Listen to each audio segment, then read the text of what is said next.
Hi guys, so this is a update about Facebook and Apple iOS 14, how it impacts us as advertisers. I've already released some information like this privately to my clients, but I thought I'd put together this public video just to sort of summarize everything that I've learned so far. I've consumed literally 40 to 50 hours of content and also many hours spent reading from Facebook and also other experts, and also what I've seen in my own experience over the last 7 or 8 days with our client accounts within my agency.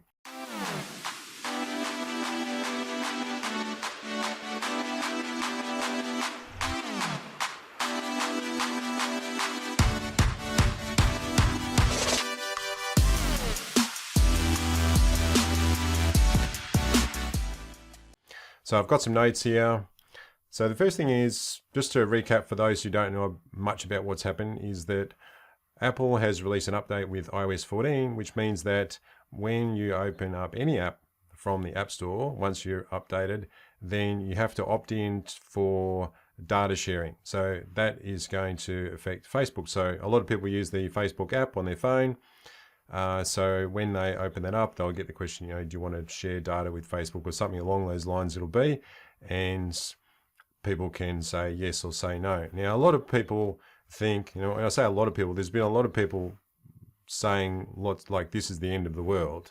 But really, you just have to take a bit of a common sense approach. So the first thing is consider that when the European Union first introduced the necessity to show visitors that they could opt in for cookies on their machine, like how big of an impact did that have? And how many people actually opt out of it? Yes, some people opt out of it, but I think there's a lot less than what everybody was talking about. Initially, they were going, oh, everybody's going to opt out of cookie sharing. Well, that didn't actually happen. I think it's going to be the same with the opt-in for Apple iOS 14 as well. However, if you take even the worst case scenario, the percentage of people who use Facebook through Apple iOS, it is a big percentage, and maybe as much as 30 to 40% for some websites, but it's not everybody. So even if everybody opts out of data sharing, that's the impact that it's going to have. Now, I'll talk more about what the actual impact is in terms of what data is now not shared and what is shared in a minute.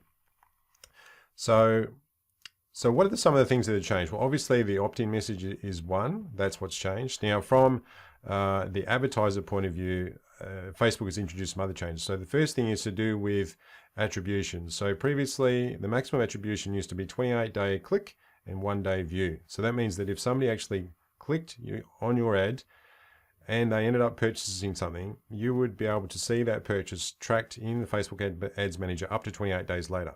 Or if they viewed an ad and they went ahead and purchased something within 1 day, then that would be tracked as a purchase within the Facebook Ads Manager. Now, what's changed is that if you create an ad set anew, it is assigned 7-day click as the attribution method. That's it, no view at all. However, you can still configure 7-day click and 1-day view. You just have to manually adjust it. But there is no more 28-day click. So in the world of e-commerce, that might mean that you are not going to see some sales if they occur 7 days after somebody's actually viewed or clicked on your ad. That may happen. Now, I think obviously the higher ticket purchase items, I think that means you're probably going to miss out on seeing some sales data. So I'm going to talk more about how you can, work around that particular issue. But for anything that's a reasonable price, smaller ticket items, etc., I think for most e-commerce retailers, the percentage of people who are going to be completing their purchase more than 7 days after they've actually clicked on your ad is going to be small. So I'm expecting that will have a small impact. Nonetheless, you still need to pay attention to your sales data that comes from your storefront and not rely completely on everything that Facebook is telling you. So just because you are seeing fewer sales being tracked in the Facebook Ads Manager does not mean your ads are not working anymore. It just means that there is less data that's being tracked now, and you should use other tools like Google Analytics to understand how long it's going to take, how long on average it takes for your sales to complete. And if you're finding that majority of people are completing within 7 days, but say 10 or 15% that are completing after 7 days, well, you can expect that there is going to be a corresponding decrease in sales being tracked by your Facebook Ads Manager. All right, so in terms of what other things that will impact, Now, if somebody does opt out of this, so if they see the pop-up on their phone, they go, no, I'm going to opt out of sharing that data with Facebook. Does that mean that you don't get to see anything about what their visitor's done? Absolutely not. They still will be sharing the conversion data for a purchase. So if somebody actually opts out, they see your ad, they go through and purchase something, that purchase conversion data is still going to come back to the ads manager. Now, that's a big deal, and not a lot of people are talking about this, but that is a big thing. So even if they opt out, I'll just repeat that, even if somebody does opt out of data sharing, you are still going to be able to see the purchase conversion data. What that is that only one conversion event is then tracked by Facebook, and it will be the primary conversion event, so it's the highest ranked one. And if you're have an e-commerce store, Facebook will have already configured that to be your primary conversion event. But if you need to go and check it, you've got to go and have a look in your ad manager settings to make sure that you've got, so in your event tracking, look for what your primary conversion event is, and make sure that it is the purchase event. It should be if it's not already, but make sure that it is if you're worried about it. So the other thing that will impact is if you're optimizing for events other than for purchase. Now, if you're in e-commerce, you should not be optimizing for anything other than for purchase, even for your retargeting ad sets. So if you're, say, optimizing for add to cart or initiate checkout, those people who are on iOS 14 who have opted out of the data sharing, well, you're not going to get visibility to those events anymore. So that's another reason just not to optimize for those events in the first place. However, if you might be using analytics to create, to examine data, or you might be creating lookalike audiences based on some of those other lower down events. For example, you might be creating a lookalike audience based on those who have viewed content more than 10 or 15 times, because you know that those people who view a lot more content are more likely to convert, and you can then create lookalike audiences based on a custom audience that consists of those people. Well, it just means that those people who are using iOS 14 who have opted out, you're not going to see those people. So that means that your custom audiences may be a little bit smaller when you're creating them based on those lower down the funnel events. However, at the end of the day, you still need to make sure that your custom audiences ideally consist of at least 1,000 people anyway. And then if you've got a custom audience that's got that amount, we'll make a lookalike audience from that. So there is going to be some impact to custom audiences and lookalike audiences. But once again, I don't think it's going to be huge.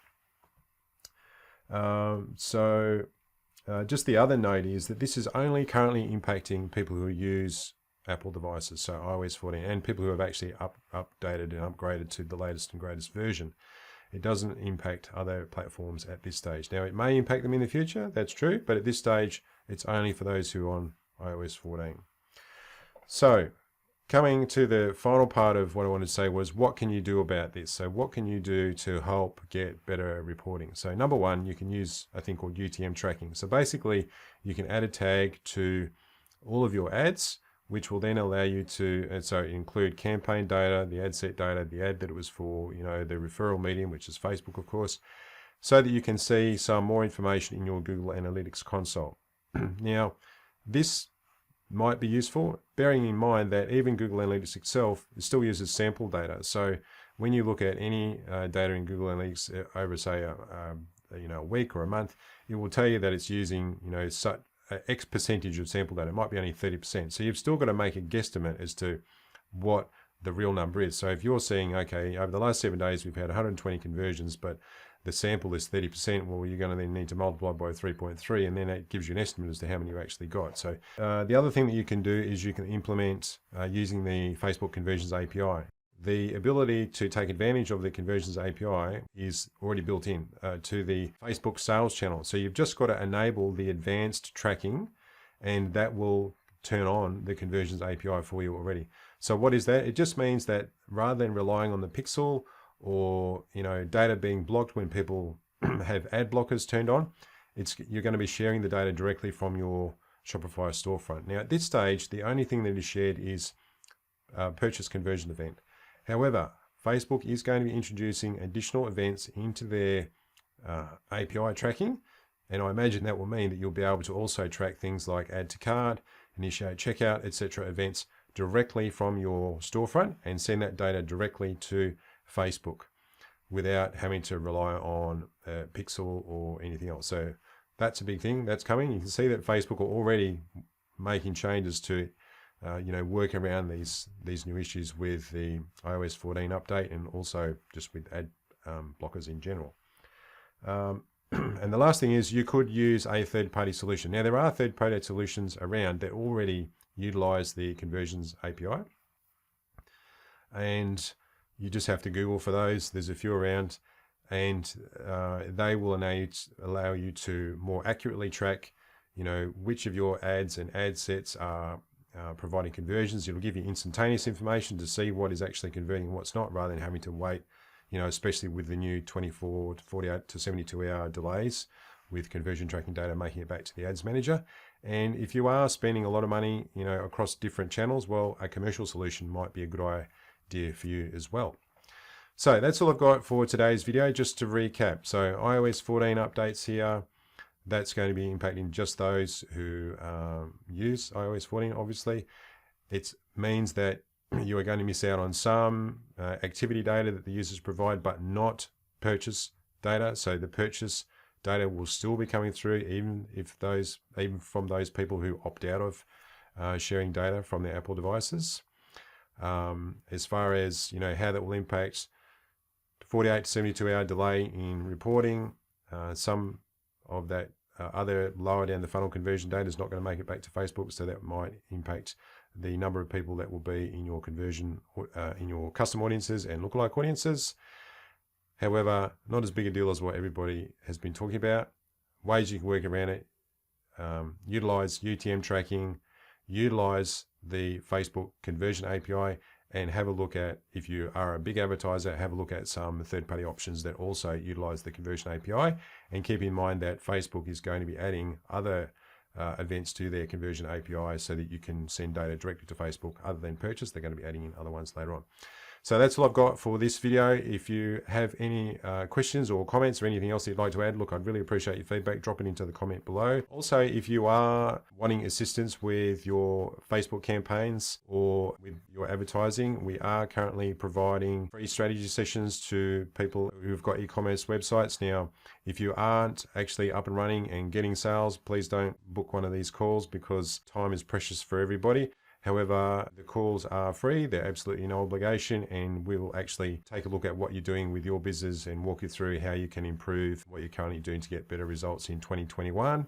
I'm only offering these strategy sessions for a limited period of time because I've only got so much time in the week. So if you'd like to take advantage of one of those, there will be a link below in the comments where you can book a time for a strategy session to have a chat directly with me or with one of my senior ad buyers as well. That's all for this video. Thanks for watching, and if you enjoyed this content, please go ahead, hit the like button, hit the subscribe button, and click the bell icon to be notified for any future content, and I'll see you in the next video.